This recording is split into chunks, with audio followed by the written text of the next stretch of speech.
Right, so hi everyone. I hope you all are well. And today I'll just be quickly going through why Expo City deserves to be in every investment portfolio of a Dubai investor in 2025. So first of all, the very first question I ask a lot of people who are investing in Dubai South is that absolutely no doubt we're going to have the Al Maktoum Airport. There's going to be a lot of growth, government investments in the area. But if you look right now, the area is not developed. There's a lot of infrastructure that has to come, and it's going to take at least 5, 6, 7, 8 years, at least 6 to 8 years before the area really develops into something. So, why are you guys locking your capital essentially for 6 to 8 years when you can just, for now, invest in Expo City, which would give you returns starting as early as next year when the first residents move into Expo? Because the reason being, Expo is one of probably the only community that I've known in Dubai where infrastructure like roads, retail, metro, hotels, commercial districts, it's already established. It was established 5 years back in Expo 2020. So, so there are no risks of handover delays or master plan delays. You know that okay, if you guys move in, you're gonna have ongoing construction. No, it's all developed. The only things that are being developed are these residential buildings. That's it. So you've even got gyms in Expo City. You've got gyms, parks, pavilions, commercial business districts, retail. You've got the Expo metro station over here. You've got the exhibition center that's operational already. So the whole vision of Expo has already been brought to life 5 years back.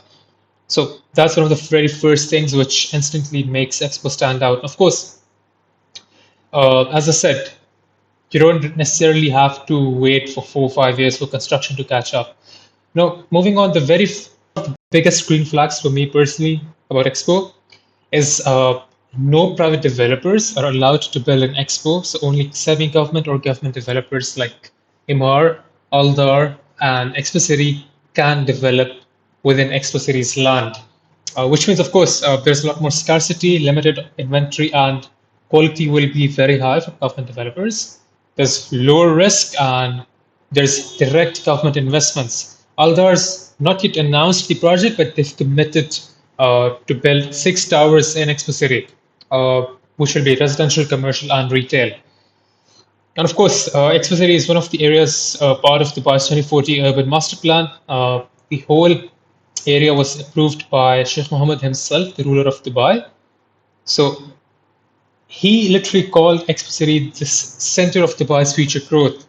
Now, this is not coming from you or me, from a layman. It's coming from the ruler of Dubai himself.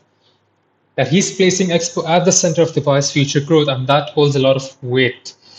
Right. If you go on to the location, so Expo, first of all, you've got the Dubai Exhibition Center, the world's the largest exhibition center of Middle East and North Africa, with 2.5 million annual visitors starting next year. Currently, it can hold up to 300 events per year, and by 2033, it's going to double to 600 events annually. And the revenues, the economic contribution, is projected to triple from 1.8 billion right now to 5 billion by 2033. And of course, a very core part of the Dubai economic agenda, the D33 agenda and Dubai 2040 master plan. Then you've got Jebel Ali, Shavza, these key economic engines, economic powerhouses around Expo. This is the Jebel Ali industry area. This is the Jebel Ali free zone, the port. Now, if you guys look at something, this entire area has no downtown essentially, right? People right now have to drive all the way up to downtown Dubai, Marina, Palm, sort of hang out, right?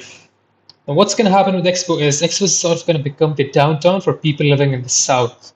So Jebel Ali, Jafza, people working here would directly come to Expo. And of course, Jebel Ali is almost 36% of Dubai's GDP. And they have more than 10,000 companies and more than 160,000 jobs.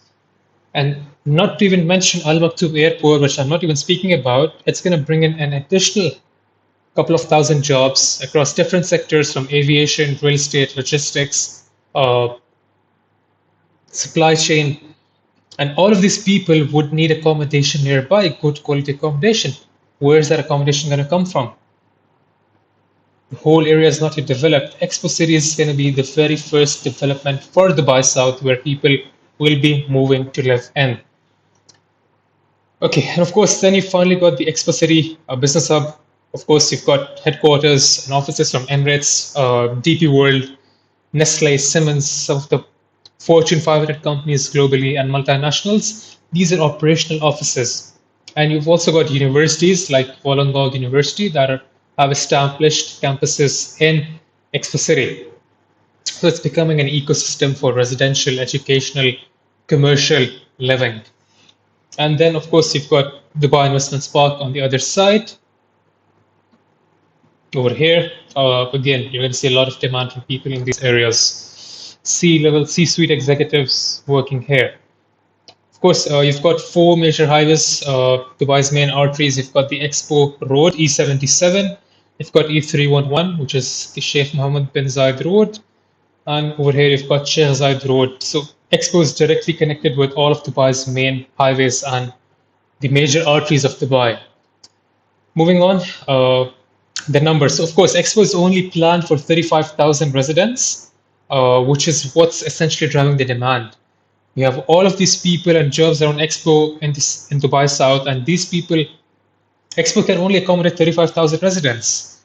And then you're going to have 2.5 million annual visitors to the Dubai Exhibition Center. And you've got a couple of hundred professionals, or at least 1,000 professionals working on site in these offices. Where are all of these people going to live? They need accommodation in Expo City, which is why all one bedrooms are completely sold out. I believe only a couple of three beds are left in Al Waha and Sadr residences at pretty high prices. I've got some really good deals with me in the secondary market and the resale market, of course, much below developer prices. And you've also got Terra Heights from Imar, a really, really solid project where you can get two beds for around 2.3 mil. But those are low floor units, which will appreciate, but not as much compared to central units within Expo City. You've got super limited supply, you've got limited amount of land, which are basically key drivers of long-term growth. Rental, if we talk about rental yields, you're expecting about 6 to 8.5% conservatively.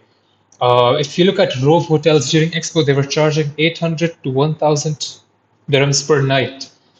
I've been very conservative. You're at least expecting realistically 8.5 to 10% short-term yields from Airbnbs, from professionals visiting the exhibition center for conferences, events, exhibitions. And for long term, you're looking at around 6 to 7% steady yields driven by people, professionals living and working across Expo City. Now, of course, if you look at appreciation potential, you're expecting at least 25% to 40% price growth by 2028 to 2030. Conservative again. You've got the Emaar Expo Mall expected to open by next year. You've got first residents moving in next year into mangrove residences, and you've got the DEC expansion by 2028, the Dubai Exhibition Center expansion by 2028. And of course, any government announcements are only going to act as catalyst for the area. So there's a lot that's going to be happening in Expo City itself. Why 2025? As always, the best opportunities are before these catalysts pay out. You do not invest in a project when your local taxi driver starts talking about it. It's too late. The ship has sailed by then, right? So right now, prices per square foot are still around 2,000 dirhams per square foot. They've already appreciated by a fair bit, but you could still get in some really good deals and make some returns over the next 2, 3, 4 years as Expo City develops. So of course, right now you've got some of the lowest entry points in Expo.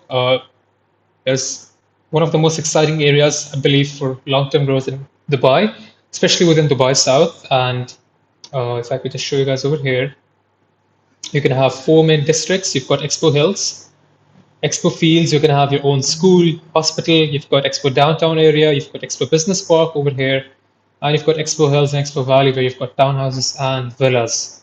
So just drop me a DM as always, and I'll